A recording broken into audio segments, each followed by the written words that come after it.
ରୋଷେଇ ଟିପ୍ସ। ଛୁରୀର ଧାର କମିଗଲେ ତାକୁ ଚୀନାମାଟି କପ୍ ବା ପ୍ଲେଟ୍ ପଛପଟେ କିଛି ସମୟ ଘଷିଦେଲେ ଧାର ହୋଇଥାଏ। ମାଛ ବା ରସୁଣ କାଟିବା ପରେ ହାତରୁ ଦୁର୍ଗନ୍ଧ ଆସୁଥିଲେ ହାତରେ ସାମାନ୍ୟ ଲେମ୍ବୁ ରସ କିମ୍ବା କଫି ଗୁଣ୍ଡ ଘଷି ଧୋଇ ଦିଅନ୍ତୁ। ଆଳୁ ସିଝାଇବା ବେଳେ ପ୍ରେସର କୁକରରେ ଏକ ଲେମ୍ବୁ ଚୋପା ପକାଇଲେ କୁକର ଭିତର ପଟ କଳା ପଡ଼େ ନାହିଁ। ମିକ୍ସ ଜାର୍ର ବ୍ଲେଣ୍ଡ ଧାର କରିବା ପାଇଁ ସେଥିରେ ସାମାନ୍ୟ ଲୁଣ ପକାଇ କିଛି ସମୟ ବୁଲାଇ ଦିଅନ୍ତୁ। ପିତ୍ତଳ ଓ ତମ୍ବା ବାସନ ଚମକାଇବା ପାଇଁ ସେଥିରେ ସାମାନ୍ୟ ତେନ୍ତୁଳି କିମ୍ବା ଲେମ୍ବୁ ସହ ଲୁଣ ଘଷି ସଫା କରନ୍ତୁ। ଗ୍ୟାସ୍ ଚୁଲିରେ କିଛି ପଡ଼ି ଜଳିଗଲେ ତୁରନ୍ତ ସେଥିରେ ସାମାନ୍ୟ ବେକିଂ ସୋଡ଼ା ପକାଇ ଓଦା କପଡ଼ାରେ ପୋଛି ଦିଅନ୍ତୁ। ଡଷ୍ଟବିନ୍ରୁ ଦୁର୍ଗନ୍ଧ ଆସୁଥିଲେ ତଳେ ସାମାନ୍ୟ ବେକିଂ ସୋଡ଼ା ଛିଞ୍ଚି ଦିଅନ୍ତୁ। ଚପିଂ ବୋର୍ଡକୁ ସଫା କରିବା ପାଇଁ ସେଥିରେ ଲେମ୍ବୁ ଓ ଲୁଣ ଘଷି କିଛି ସମୟ ଛାଡ଼ି ଧୋଇ ଦିଅନ୍ତୁ। ଶୀତଦିନେ ଦହି ଶୀଘ୍ର ଜମିବା ପାଇଁ କ୍ଷୀରରେ ଜାମିନ ଦେଇ ତାହାକୁ କ୍ୟାସରୋଲ୍ ଭିତରେ ରଖନ୍ତୁ। ଦହି ଅଧିକ ଖଟା ହୋଇଗଲେ ସେଥିରେ ସାମାନ୍ୟ କ୍ଷୀର ମିଶାଇ ଦେଇ ତାର ଖଟାପଣ କମିଯାଏ। କ୍ଷୀର ଗରମ କରିବା ବେଳେ ତାହା ଫାଟିଯିବାର ଆଶଙ୍କା ଥିଲେ ସେଥିରେ ଏକ ଚିମୁଟା ଖାଇବା ସୋଡ଼ା ମିଶାଇ ଦିଅନ୍ତୁ।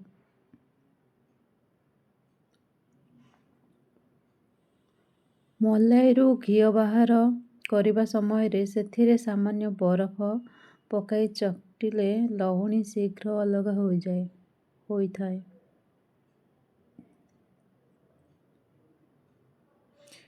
ପକୁଡ଼ି ଘୋଳ ପ୍ରସ୍ତୁତ କଲାବେଳେ ସେଥିରେ ସାମାନ୍ୟ ଚାଉଳ ଗୁଣ୍ଡ କିମ୍ବା ଗରମ ତେଲ ମିଶାଇଲେ ପକୁଡ଼ି କ୍ରିସ୍ପି ହୁଏ। ଦୋସା ପାଇଁ ଚାଉଳ ଭିଜାଇବା ବେଳେ ସେଥିରେ ସାମାନ୍ୟ ମେଥି ଦାନା ପକାଇଲେ ଦୋସା କ୍ରିସ୍ପି ଓ ସୁନ୍ଦର ରଙ୍ଗର ହୁଏ।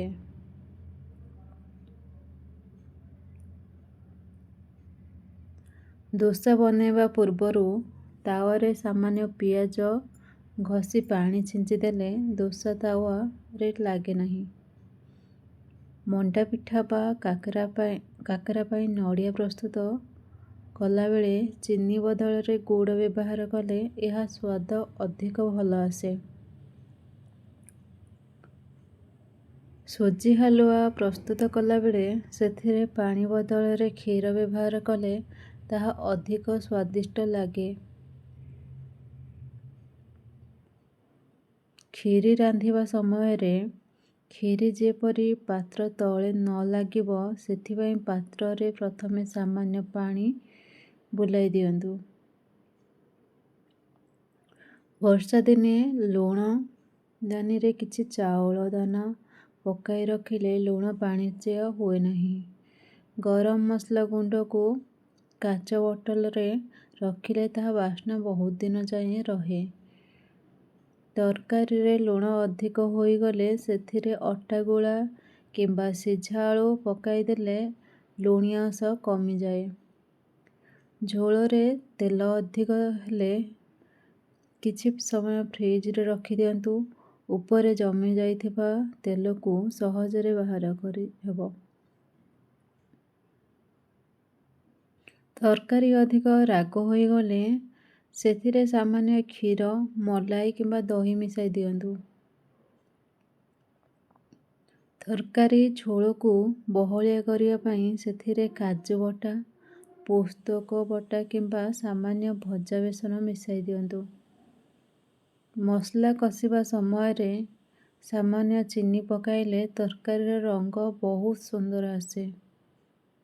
ମସଲା ଯେପରି କଡ଼େଇରେ ନ ଲାଗିବ ସେଥିପାଇଁ ମସଲା ତେଲରେ ପକାଇଲା ବେଳେ ପୂର୍ବରୁ ସାମାନ୍ୟ ପାଣି ମିଶାଇ ଦିଅନ୍ତୁ। ପନିର ଛାଣିବା ପରେ ତାକୁ ତୁରନ୍ତ ଉଷୁମ ପାଣିରେ ପକାଇଲେ ପନିର ଏକଦମ ନରମ ରହେ। ଦହି ତରକାରୀ ରାନ୍ଧିବା ବେଳେ ସେଥିରେ ଲୁଣ ଶେଷରେ ପକାନ୍ତୁ, ନଚେତ୍ ଦହି ଫାଟିଯାଏ। ଟମାଟୋ ଶସ୍ତା ଥିଲା ବେଳେ ପ୍ୟୁରି ବନାଇ ଫ୍ରିଜରେ ରଖିଲେ ତାହା ମାସେ ଯାଏଁ ବ୍ୟବହାର କରିହେବ। ଡାଲି ରାନ୍ଧିବା ବେଳେ ପ୍ରେସର କୁକରରେ ସାମାନ୍ୟ ତେଲ କିମ୍ବା ଘିଅ ପକାଇଲେ ଡାଲି ପାଣି ବାହାରକୁ ଆସେ ନାହିଁ। ଭାତ ରାନ୍ଧିବା ସମୟରେ ପାଣିରେ କିଛି ବୁନ୍ଦା ଲେମ୍ବୁ ରସ କିମ୍ବା ତେଲ ପକାଇଲେ ଭାତ ଗୋଟି ଗୋଟି ହୋଇ ଧଳା ଦିଶେ। ଭାତ ପୋଡ଼ିଗଲେ ତାହା ଉପରେ ଏକ ପାଉଁରୁଟି ଖଣ୍ଡ ଢାଙ୍କିଦେଲେ ପୋଡ଼ା ଗନ୍ଧ ଚାଲିଯାଏ। ବଳକା ଭାତକୁ ଫ୍ରିଜରେ ରଖିବା ପୂର୍ବରୁ ସାମାନ୍ୟ ପାଣି ଛିଞ୍ଚି ରଖିଲେ ତାହା ଶୁଖିଯାଏ ନାହିଁ।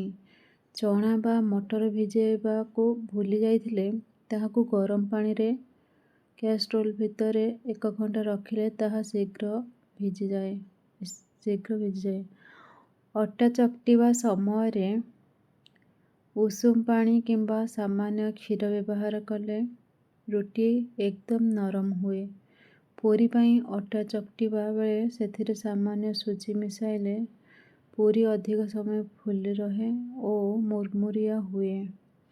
ପୁରୀ ବେଲିବା ପରେ ତାହାକୁ 10 ମିନିଟ ଫ୍ରିଜରେ ରଖି ଛାଣିଲେ ତାହା କମ୍ ତେଲ ଶୋଷିଥାଏ। ପରଟା ସେକିବା ସମୟରେ ତେଲ ବଦଳରେ ଘିଅ କିମ୍ବା ବଟର ବ୍ୟବହାର କଲେ ତାହା ଅଧିକ ସ୍ୱାଦିଷ୍ଟ ହୁଏ। ଚାଉଳ ଡବାରେ କିଛି ଶୁଖିଲା ନିମପତ୍ର କିମ୍ବା ତେଜପତ୍ର ରଖିଲେ ପୋକ ଲାଗିନଥାଏ। ଚିନି ଡବାରେ 3 ରୁ 4ଟି ଗୁଜୁରାତି କିମ୍ବା ଲବଙ୍ଗ ପକାଇ ରଖିଲେ ପିମ୍ପୁଡ଼ି ଆସେ ନାହିଁ। ଆପଣଙ୍କୁ ଯଦି ଏହି ଭିଡ଼ିଓଟି ଭଲ ଲାଗିଥାଏ ତେବେ ମୋ ଚ୍ୟାନେଲକୁ ସବସ୍କ୍ରାଇବ୍ କରିଦେବେ। ଜୟ ଜଗନ୍ନାଥ। ପ୍ରଭୁ